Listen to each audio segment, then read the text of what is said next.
Սիսիանում հայտնի հեռուստաաշտարակի բարձունքն է։ Քաղաքի որ հատվածից էլ նայես լերկ է զուրկ բուսականությունից։ Բայց եթե հաղթահարես ոլորապտույտ հողոտ ճանապարհն ու մոտենաս, կտեսնես հողից 50-60 սանտիմետր բարձրացած շիվեր։ 2 տարի առաջ այստեղ հազարավոր ծառեր են տնկվել, բայց մոտ 60%-ը չորացել է։ Այս օրերին այդ հատվածում կհանդիպես նաև ծառ տնկող բազմաթիվ խմբերի։ Նրանք նորից են հողում տնկիներ դնում։ Աստծո հույսով։ Աստված տաթո անձրևը գա, ջունը գա, ծառերը ջրվի, բազմանա, ջուրա պետք մեր ծառներին, որ մեր այդ աշխատանքը, այդ չարչարմանքը ծիլ տա, ծաղիկ տա, մեր երեխաներն էլ, մեր թոռնիկներն էլ որոշ ժամանակ անց մեծանալուց հետո ասեմ, որ էսի տատն է արել, մայրն է արել, պապան է արել, ունեցել ենք մեծ անտառ։ Հայանտառ Պուակի Սիսիանի մասնաճյուղի գլխավոր անտառապետի խոսքով այս տարի 86,000 տնկի են նախատեսել որպես լրացում։ Ցավով է նշում չոր ու քամոտ Սիսիանում անտառ աճեցնելը չափազանց ռիսկային ձեռնարկում է։ Չորացման պատճառը մեծ ամբողջությունը կազմում է երաշտը։ Սիսիանը բարձր գոտի է, անձրևները շատ քիչ են տեղումները շատ քիչ են տեղի ունենում, ասոբի հուլիսից հետո Սիսիանում անձրևներ չեն լինում։ Մինչև երևի նոյեմբեր դեկտեմբեր, մինչև ծնացած սկսելը։ Մեծ պատճառը դա է, երաշտը։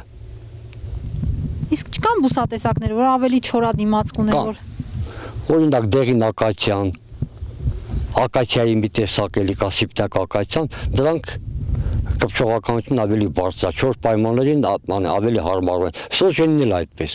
Տնկիները քամոտ բարձունքներ հասնում են տարբեր մարզերից։ Նաև հենց Հայանտառի Սիսիանի անտառտնտեսության տնկարանից։ Փակ արմատային համակարգով տնկվող ծառերն ապրելու ավելի մեծ հավանականություն ունեն, ասում են պատասխանատուները։ Սրանք տեղի անտառներից հավաքված սերմերից են ծլեցվել։ Դա հարմարվողականության համար լրացուցիչ խթան է։ Սերմից ցանված բուսակներ են, հիմնականը հացի այս տերիտորիան, ընդ ունենք ընկույզ, տանձ, խնձոր բոլորը վայրի են, ցանել ենք ապրիլ-մայիս ամիսներին,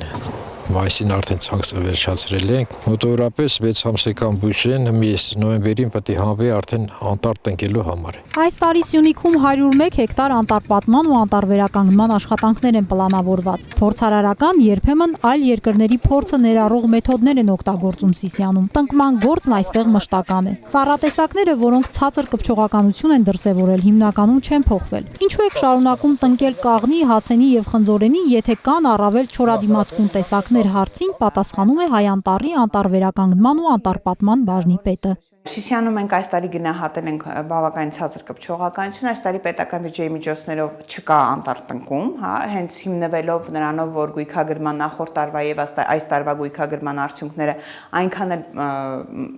ոգևորող չեն, հա, այսպես ասեմ, մտահոգիչ չեն։ Դրա համար մենք այս տարի այնտեղ անտառպատման աշխատանքներ մեր պետական բյուջեի միջոցներով չենք նախատեսել, որպեսզի ավելի մանրամասն ուսումնասիրվի թե բնակլիմայական պայմանները, թե անհրաժեշտ միջոցառումները, հողային պայմանները, հա, որպեսզի հասկանանք ինչն է սերմնաբուսակների անկման գլխավոր եւ կարեւոր պատճառ եւ անցնենք արդեն մշակույթների հիմնադրման այլ տեխնիկայի եւ տեխնոլոգիաների, իսկ այս տարի ՄԱԿ-ի Պարենի եւ գյուղատնտեսության կազմակերպության կողմից իրականացվող միջոցառումները նորից նշում են, որ կատարվում է իրանց մեթոդիկայով, իրանք են ընտրել իրանց մոնիթորինգի արդյունքներով։ Թե Սիսիանի հեռուստաաշտարակի շուրջ բոլորը տնկված տասնյակ հազարավոր շիվերից քանիսը ծառ կդառնա, դժվար է ասել։ Նորատունկերը բնությունից բարեհաճություն են սպասում։ Այստեղ ոռոգում չկա ու չի նախատեսվում, մոտ առվակներ չկան։ Եթե անձրևները շատ լինեն, քամիները քիչ, տարիներ անց քաղաքի բարձունքներից մեկն անտառ կդառնա։ Տիգրանուհի Բադալյան, Սիրանուշ Գրիգորյան, Մհեր Մանուչարյան, Վահե Եղիազարյան, Սյունիք լուրեր։